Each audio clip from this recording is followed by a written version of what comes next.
atau melaksanakan kebijakan berbasis nilai-nilai atau yang dijiwai oleh semangat nilai kemanusiaan, keadilan, demokrasi, dan perdamaian.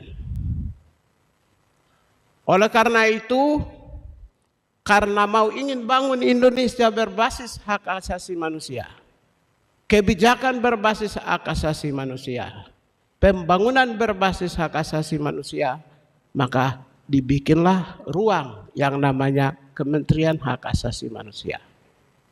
Itu artinya, ya, Kementerian Hak Asasi Manusia adalah kementerian yang melaksanakan pembangunan hak asasi manusia. Ya, ini agak berbeda ya. Pembangunan HAM. Lain dengan Komnas HAM. Komnas HAM mengawasi pembangunan HAM.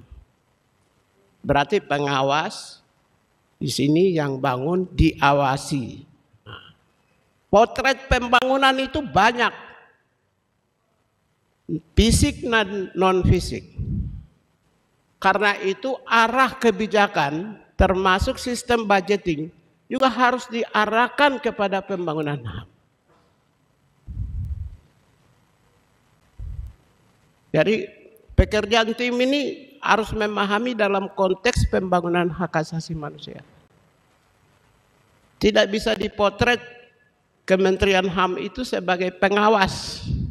Ada 3 kebijakan tugas pemerintah yang diamanatkan oleh konstitusi kita berdasarkan konstitusi dunia PBB.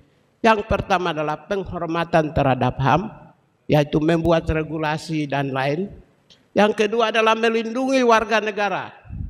Dan yang ketiga adalah memenuhi kebutuhan hak warga negara. Yang ketiga aspek ini adalah bagian dari pembangunan HAM. Maka mulai dari penyusunan katakanlah visi misi strategi sampai dengan penyusunan anggaran, itu harus diarahkan dalam konteks potret pembangunan HAM. Kalau pembangunan ada fisik non fisik. Karena itu kalau fisik non fisik tidak bisa hanya diberikan anggaran yang kecil. Gak bisa. Ya, ini kerjaan tim ini. Coba dirumuskan kembali. Ya, coba dirumuskan. Bagaimana kalau saya bilang saya mau bangun 10 pusat studi HAM?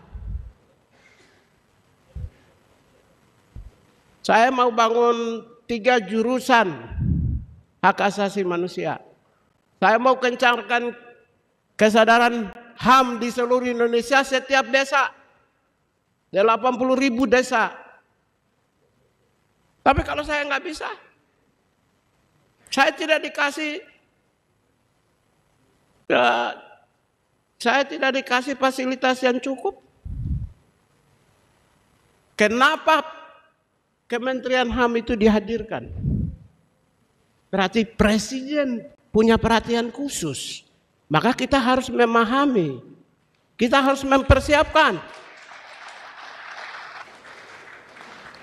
Saya prajurit presiden.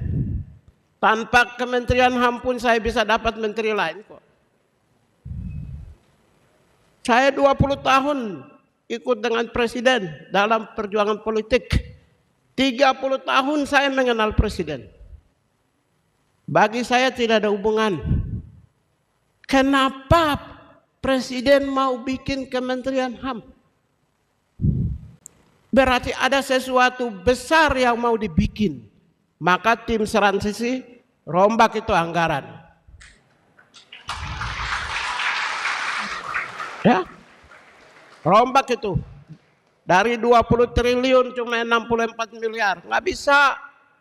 Tidak tercapai dengan cita-cita dan visi Presiden Republik Indonesia Prabowo Subianto. Sekian, terima kasih, dan saya